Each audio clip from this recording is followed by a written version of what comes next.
اسلام آباد کے بعد اب گجرانوالہ، جی ہاں، ایک اور مسجد کو شہید کرنے کی کوشش، ایک اور تنازع، ایک اور احتجاج۔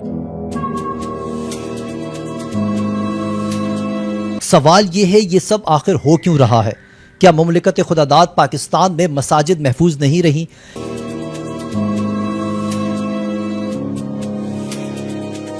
یا پھر حقیقت کچھ اور ہے جو ہمارے سامنے پیش نہیں کی جا رہی؟ اسلام آباد میں بھی عوام کا جب غفیر امنڈ آیا،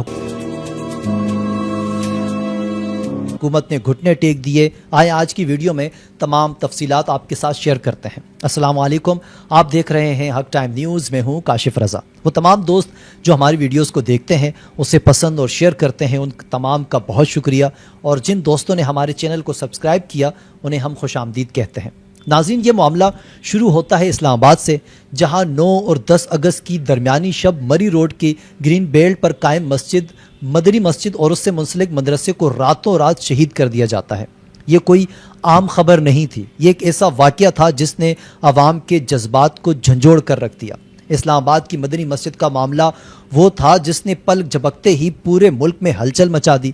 مسجد شہید کی گئی، وہ بھی راتوں رات، اور اس جگہ درخت اور پودے لگا دیے اور ملبہ مکمل طور پر غائب کر دیا گیا۔ بس پھر کیا تھا، عوام کا غصہ آسمان کو چھونے لگا۔ صبح ہوتے ہی جیسے ہی خبر پھیلی، ہزاروں لوگ شہید مسجد کی جگہ امنڈ آئے، علماء کرام بھی پہنچے، مذہبی تنظیمیں بھی اور عام شہری بھی۔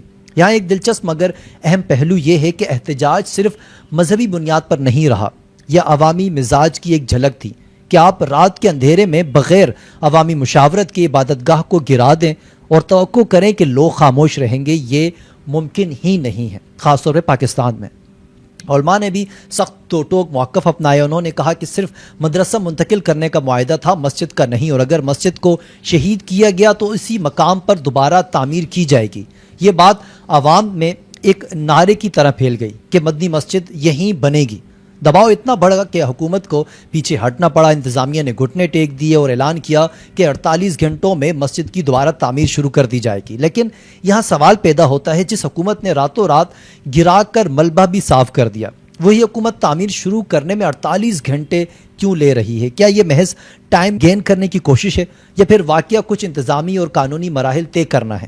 یہاں ایک اور پہلو بھی اہم ہے کہ حکومت نے ساتھ یہ بھی کہا کہ گرین بیلٹ یا غیر قانونی مقامات پر قائم مساجد کی منتقلی صرف علماء اور انتظامیہ کی باہمی مشاورت سے ہی ہوگی۔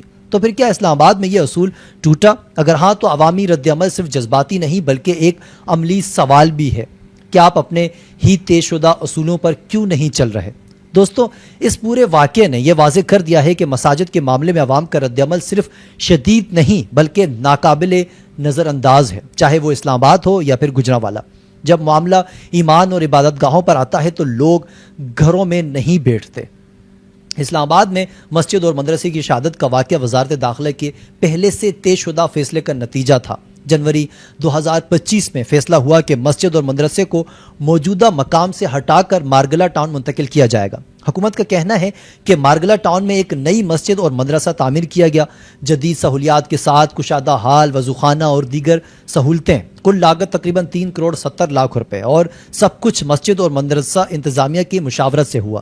وزیر مملکت برائے داخلہ طلال چودھری نے یہ وضاحت کی کہ مدرسے کی منتقلی انتظامیہ کی رضا مندی سے ہوئی ہے اور عوام کو افواہوں پر کان نہ دھرنے کا مشورہ دیا گیا۔ مقامی علماء اور عوام کا کہنا ہے کہ بات صرف مدرسے کی منتقلی تک تھی، مسجد کو شہید کرنے پر کوئی معاہدہ نہیں ہوا تھا۔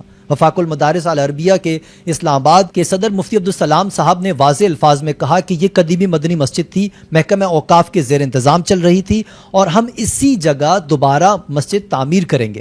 احتجاجی عوام نے تو وہاں لگائے گئے درخت تک اکھاڑ دیا۔ اب اسلام آباد کے بعد گجرانوالہ میں بھی حکومت ایک اور مسجد کو گرانے پہنچی، مسجد فاروق اعظم۔ عوام نے فوری طور پر رد عمل دیا، سڑکوں پر نکل آئے اور شدید مزاحمت کا اعلان کیا۔ یہ سب ہی ایک بڑے سوال کی طرف لے جاتے ہیں کہ پاکستان میں مساجد اور مدارس کی پالیسی کیا ہے؟ کیا حکومت واقعی غیر قانونی مقامات پر قائم مساجد کو منتقلی کے بعد بہتر سہولیات دے رہی ہے، یا یہ سب عوامی رد عمل کو ٹھنڈا کرنے کی وقتی حکمت عملی ہے؟ اسلام آباد میں گرین بیلٹ پر قائم مسجد کی خاتمے کا فیصلہ ہو چکا، کیا اگلا نمبر کسی اور شہر کا ہے، کسی اور مسجد یا مدرسے کا؟ دوستو، یہ مسئلہ جذبات کا بھی ہے اور قانون کا بھی ہے۔ ایک طرف عبادت گاہوں کی تقدیس، دوسری طرف شہری منصوبہ بندی اور قواعد۔ اصل سوال یہ ہے کیا یہ کام واقعی مشاورت اور عوامی اعتماد کے ساتھ ہو رہا ہے یا نہیں، یہ تو وقت بتائے گا، مگر فی الحال اسلام آباد سے گجرانوالہ تک ایک ہی پیغام گونج رہا ہے کہ مسجد ہم نے بنائی ہے، یہ ہمارے ایمان کا معاملہ ہے۔ ناظرین، اس تمام صورتحال پر آپ کی کیا رائے ہے؟ کامنٹس کر کے ضرور بتائیں، اور مزید اپڈیٹ کے لیے دیکھتے رہیں حق ٹائم نیوز۔ کاشف رضا کو اجازت دیجیے، اللہ حافظ۔